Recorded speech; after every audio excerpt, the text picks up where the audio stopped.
এখন যে বিষয়টি আলোচনা করব সেটি হচ্ছে modal auxiliary verb can could.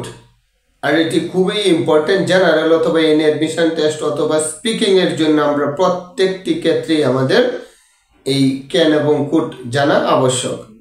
আর এই ক্যান কুড ব্যতিক্রমী সেন্টেন্সগুলোও আমি এখানে আলোচনা করব ডিটেল, যেগুলো আমরা ট্রান্সলেট করতে আমাদের অনেক সমস্যা হয় আর একদম শর্ট টাইমের মধ্যে।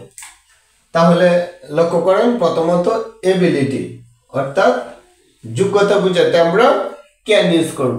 যেমন I can do the work, অর্থাৎ আমি কাজটি করতে পারি। এই যে ক্যান শব্দের অর্থই হচ্ছে কি পারা, আর সেটি হচ্ছে কি মডেল অক্সিলারি ভার্ব, অর্থাৎ আমার কাজটি করার ক্ষমতা আছে, এই কারণে হচ্ছে I can do the work. আর যেহেতু এটা একটা মডেল অক্সিলারি ভার্ব আমরা সবাই জানি, সুতরাং সেটা দিয়ে আমরা এই নেগেটিভ করতে পারবো, ইন্টারোগেটিভ করতে পারবো, ইন্টারোগেটিভ নেগেটিভও করতে পারবো। তারপর আমি বলে দিচ্ছি I can do the work, I can not do the work, can I do the work, can I not do the work. যাই হোক, এখানে আরেকটি বিষয় যেটি জানো আবশ্যক, যেমন এই ক্যানের পরিবর্তে এবল টু ইউজ করা যাবে, এবং সেটা অবশ্যই জানতে হবে।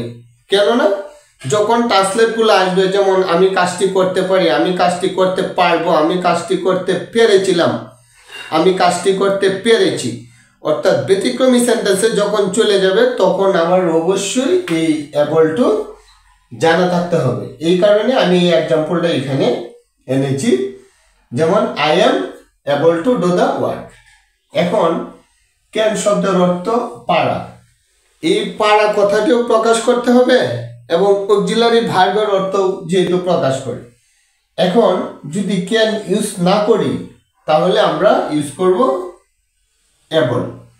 এবল মানে কি সক্ষম, কিন্তু এই এবল হচ্ছে কি একটা নাউন, তাহলে ভার্ব ছাড়া তো সেন্টেন্স হয় না।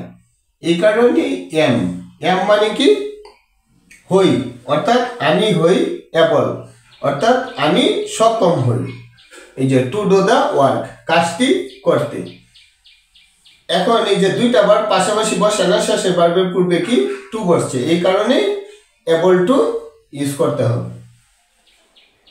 তাহলে I am able to do the work, অর্থাৎ আমি কাজটি করতে সক্ষম হই, অর্থাৎ আমি কাজটি করতে পারি। সক্ষম মানে কি পারা, এই কারণে এবল টু দিয়ে এখানে এই সেন্টেন্সটি কমপ্লিট হয়েছে।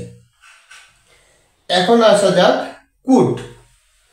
আমরা এই সেন্টেন্সটিকে পাস্ট টেন্সে নিয়ে যাব, ক্যানের ফার্স্ট ফর্ম হচ্ছে কি কুড।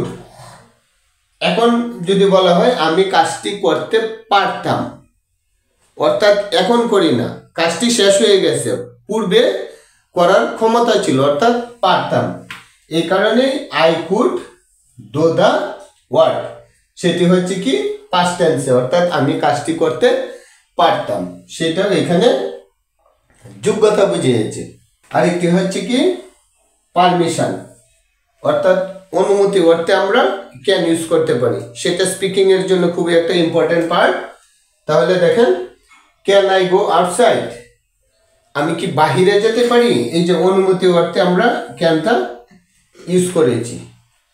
আবার ভদ্রতার ক্ষেত্রে সেন্টেন্সটিকে অতি ভদ্রতা বোঝানোর জন্য আমরা সেখানে কুড ইউজ করতে পারি, কুড আই গো আউটসাইড, অর্থাৎ উভয়টা ইউজ করা যাবে। তো যাই হোক, can I go outside, could I go outside. তাহলে আমরা পরবর্তী স্টেপে যাই ব্যতিক্রমী সেন্টেন্সগুলোতে। ব্যতিক্রমী সেন্টেন্সগুলোর পূর্বে আমি এগুলো একটু আলোচনা করে দিচ্ছি। যেমন রিকোয়েস্ট, অর্থাৎ অনুরোধ বোঝাতে আমরা ক্যান ইউজ করি, যেমন ক্যান ইউ হেল্প মি, আপনি কি আমাকে সাহায্য করতে পারেন। আবার এখানে আমরা কুড ইউজ করতে পারবো, কুড ইউ হেল্প মি, অর্থাৎ আপনি কি আমাকে সাহায্য করতে পারেন, অর্থাৎ পোলাইট অর্থে আমরা কুড ইউজ করব, অর্থাৎ ভদ্রতার ক্ষেত্রে আমরা কি ইউজ করব কুড। তাহলে ওই প্রথম সেন্টেন্সটি চাইতে পরের সেন্টেন্সটি যখন কুড দ্বারা ইউজ করা হবে সেটা আরো ভদ্রতা বোঝাবে। তারপরে প্রপোজ অর্থাৎ প্রস্তাব করার ক্ষেত্রে আমরা ক্যান ইউজ করতে পারি। অর্থাৎ I can do this for you, আমি এটা আপনার জন্য করতে পারি। অর্থাৎ একটা প্রস্তাব দেওয়া হলো, এই প্রস্তাব বোঝাতে আমরা এখানে ক্যান ইউজ করব। তারপরে আসছে পসিবিলিটি, অর্থাৎ সম্ভাবনা অর্থে আমরা পসিবিলিটি ইউজ করব। যেমন it can be a good result, অর্থাৎ এটার একটা ভালো ফলাফল হতে পারে। এই যে এখানে আমরা এই যে ক্যান ইউজ করব, সাথে বি ইউজ করব, তাহলে এই সম্ভাবনা অর্থে আমরা এই ক্যানটা ইউজ করতে পারি। তাহলে চলুন ব্যতিক্রমী সেন্টেন্সগুলো দেখে নেওয়া যাক বিভিন্ন টেন্সে ক্যান কুড। তাহলে লক্ষ্য করা যাক, আই ক্যান প্লে ক্রিকেট, অর্থাৎ আমি ক্রিকেট খেলতে পারি, অর্থাৎ যোগ্যতা অর্থে এখানে ইউজ করা হয়েছে। এই সেন্টেন্সটিকে আমরা এবল টু দ্বারাও করতে পারবো, যেমন I am able to play cricket, অর্থাৎ আমি ক্রিকেট খেলতে সক্ষম। অর্থাৎ সক্ষম মানে কি, পারা। এই কারণে এই যে am able to play cricket. আর এইটারই ফার্স্ট ফর্ম হচ্ছে কি কুড, অর্থাৎ আমি ক্রিকেট খেলতে পারতাম।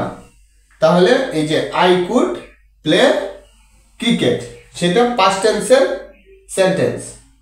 এটাকে আবার আমরা ওয়াজ এবল টু দিয়েও করতে পারবো। এই যে এম ইজ আর এর ফার্স্ট ফর্ম হচ্ছে কি ওয়াজ, তাহলে I was able to play cricket.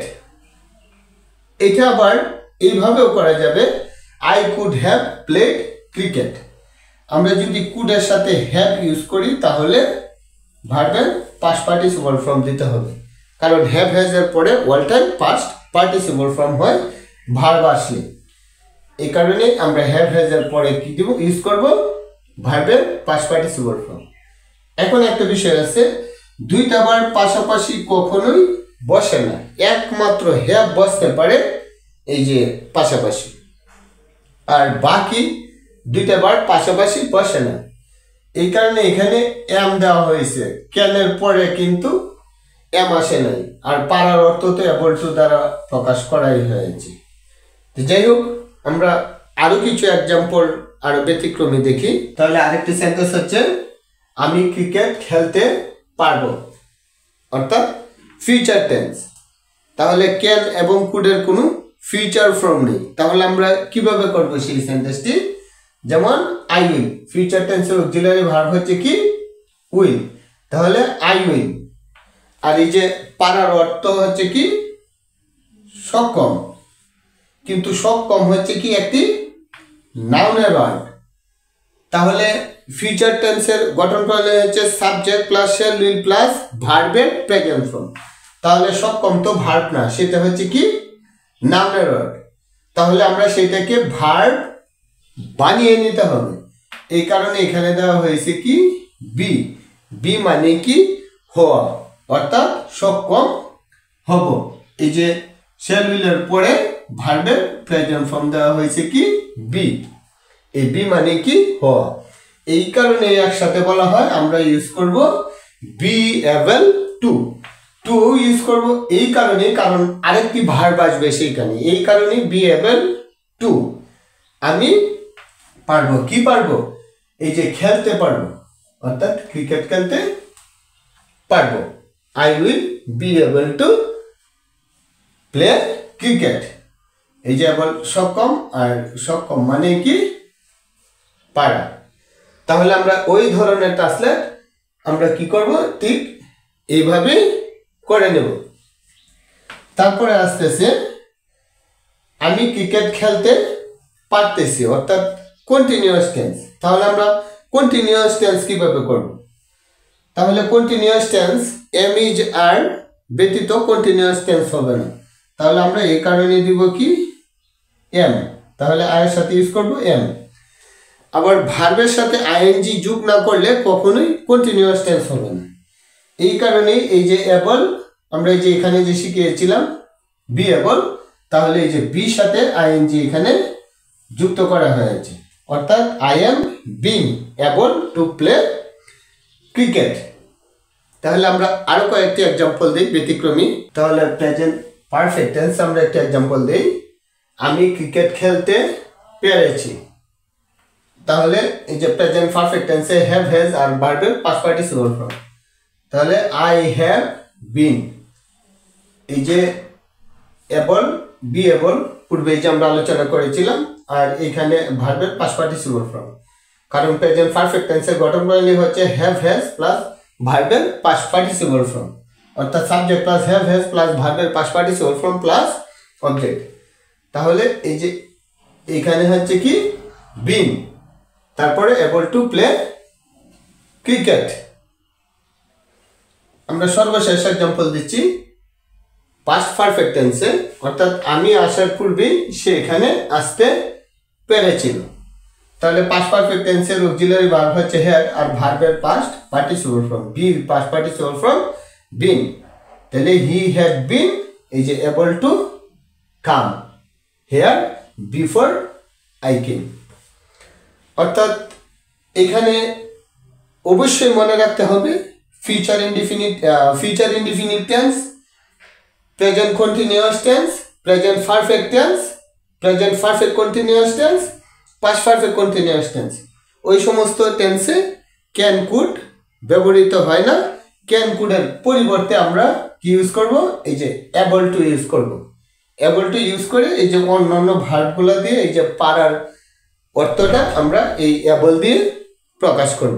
এই ছিল ক্যান কুডের ব্যবহার। আর আপনারা যদি এখনো চ্যানেলটিতে নতুন হয়ে থাকেন তাহলে zero to job English YouTube চ্যানেলটিকে সাবস্ক্রাইব করে প্রত্যেকটা ভিডিও সহজে পেতে ভিডিওটিতে একটি লাইক দিয়ে বেল আইকনে ক্লিক করে রাখুন। ধন্যবাদ সবাইকে। পরবর্তী ক্লাসে এই মডেল অক্সিলারি ভার্বের উপরে আবার দেখা হবে। Thank you so much.